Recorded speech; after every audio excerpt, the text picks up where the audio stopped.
नमस्कार दोस्तों, स्वागत है आप सभी का एक बार फिर से अड्डा एमसीक्यू जीके में। दोस्तों, हाईकोर्ट एलडीसी और आरएसएम एसएसबी बोर्ड की एलडीसी की भर्ती की तैयारी करने वाले विद्यार्थियों के लिए आज पर्यायवाची शब्दों की आज हमारी क्लास 11th यानी दोस्तों पार्ट 11 है। इससे पहले 10 पार्ट में दोस्तों हम 20-20 महत्वपूर्ण पर्यायवाची शब्दों को पढ़ चुके हैं। अगर वो वीडियो आपने नहीं देखे हैं तो दोस्तों एलडीसी हिंदी एलडीसी हिंदी नाम से दोस्तों प्लेलिस्ट बनी है, उसमें जाकर इसे आप देख सकते हैं। और दोस्तों एलडीसी विषय में हिंदी विषय एक महत्वपूर्ण स्थान रखता है और दोस्तों पर्यायवाची शब्दों को आप एक साथ याद नहीं कर सकते, इसलिए रोजाना के 20-20 याद करते रहिए और एग्ज़ाम तक दोस्तों लगभग हम 500 से भी अधिक पर्यायवाची शब्दों को पढ़ लेंगे।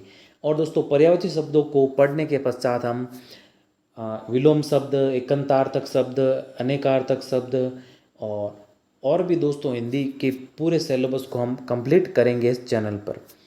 तो शुरू करने से पहले अगर आपने इस चैनल को सब्सक्राइब नहीं किया है तो इस चैनल को सब्सक्राइब करें, पास में स्थित बेल आइकन को दबाएं ताकि समय समय पर आपको अपडेट मिलते रहें दोस्तों वीडियो अपलोड होने पर। और दोस्तों एलडीसी का संपूर्ण सिलेबस इस चैनल पर अपलोड होगा, तो दोस्तों इस चैनल को सब्सक्राइब कर लीजिए। तो दोस्तों 201वां पर्यायवाची शब्द है दोस्तों हमारे भिक्षा का यानी दोस्तों भीख, याचकवर्ती या मधुकरी। तो आसान है दोस्तों, इसे आप आसानी से याद कर लोगे। अगला है दोस्तों भंगुर के पर्यायवाची। तो भंगुर के है दोस्तों भग्नशील, क्षणिक, नाशवान, नश्वर या क्षणभंगुर। अब भंगुर का अर्थ क्या होता है दोस्तों, आप सभी जानते हैं। भंगुर का अर्थ होता है दोस्तों छोटे छोटे टुकड़े। तो इसका अर्थ यही हुआ दोस्तों कि भग्नशील, क्षणिक, नाशवान, नश्वर या फिर क्षणभंगुर। आसान है ये भी दोस्तों, आसानी से याद हो जाएगा। अगला है दोस्तों भंग के पर्यायवाची। तो भंग के है दोस्तों ध्वंस, नाश, क्षय, विनाश, तबाही और बर्बादी। तो ये भी दोस्तों आसान है, आसानी से ये भी याद हो जाएगा। अगला है दोस्तों भैंस के पर्यायवाची। अब भैंस दोस्तों आप सभी जानते हो क्या एक पशु है। तो भैंस के पर्यायवाची है दोस्तों महिषी, कासरी, सैरभी और लोलूपा। तो दोस्तों ये थोड़े इसके पर्यायवाची आपको कंफ्यूज कर सकते हैं, इसको थोड़ा ध्यान में रखिएगा। बार बार रिपीट करोगे तो दोस्तों आसानी से याद हो जाएगा। अगला दोस्तों बाई के पर्यायवाची है भ्राता, सहोदर, बंधु, भैया, सगर्भा और सजाता। तो ये तो दोस्तों आसान है। बाई के पर्यायवाची बाता, सह उदर यानी एक ही उदर से जो उत्पन्न हुआ हो एक ही माता से, या फिर बंधु, भैया, सगर्भा एक ही गर्भ से या एक ही माता से उत्पन्न हुआ हो, और सजाता एक ही जाति का। तो इसे दोस्तों आप आसानी से याद कर पाओगे, भाई का सरल ही है। अगला है दोस्तों हमारे बोरा का पर्यायवाची। तो बोरे के पर्यायवाची है दोस्तों भ्रमर। बोरा क्या होता है दोस्तों आप सभी जानते हो। भंवरा, मधुप, मृग, अली, षटपद, द्विरेप और मधुकर। तो बोरा का भी पर्यायवाची दोस्तों आसान है, आसानी से याद हो जाएगी। अगला दोस्तों भय के पर्यायवाची। अब भय का दोस्तों क्या अर्थ होता है, डर। तो पहला ही इसका दोस्तों देखिए पर्यायवाची डर, त्रास, भीति, विभिषा और आतंक। ये भी दोस्तों आसान है, आसानी से इसे भी याद कर पाओगे।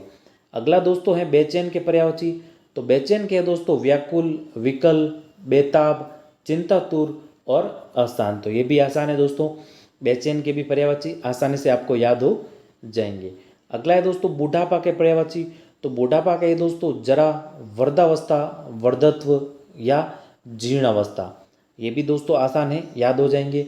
अगला दोस्तों बढ़ावा के, बढ़ावा यानी दोस्तों किसी को प्रोत्साहित करना या प्रेरणा देना। तो यही दोस्तों देखिए किसी को प्रोत्साहन या उत्साह, प्रेरणा और उभार। ये भी दोस्तों आसान है, सरल, याद हो जाएगा।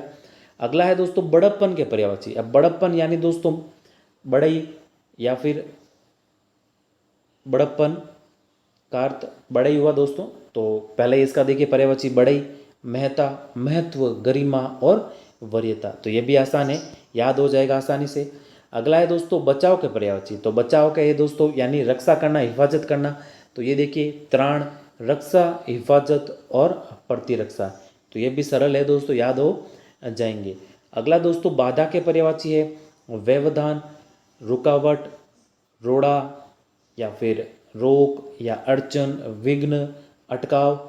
और इसमें दोस्तों थोड़ा रोड़ा भी डाल दीजिए, यही इसका मतलब भी दोस्तों बाधा ही होता है। तो ये भी आसान है दोस्तों, याद हो जाएंगे आसानी से आपको।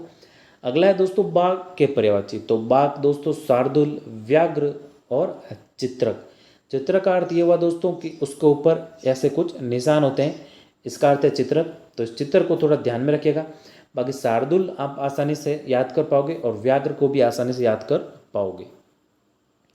अब अगला है दोस्तों हमारे बहिन के पर्यायवाची। तो बहिन के है दोस्तों सहोदरा, भगिनी, बांधवी और सहगर्भिणी। सहोदरा यानी दोस्तों एक ही उदर यानी एक ही माता से जो उत्पन्न हुई बहन, या सहगर्भिणी एक ही गर्भ से उत्पन्न हुई, बांधवी जिसकी रक्षा हमें करनी है, या भगिनी। तो ये भी सरल है दोस्तों, आसानी से इसे आप याद कर पाओगे। अगला है दोस्तों बसंत के पर्यायवाची।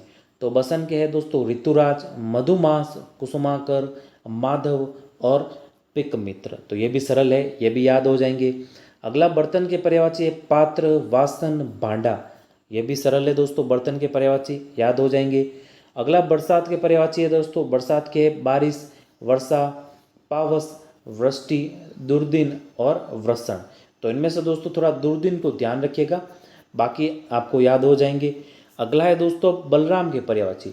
तो बलराम के है दोस्तों बलभद्र, हलधर, हलायुद्ध, हली, मूसली, रेवती रमण या फिर राम। तो ये भी दोस्तों याद हो जाएंगे।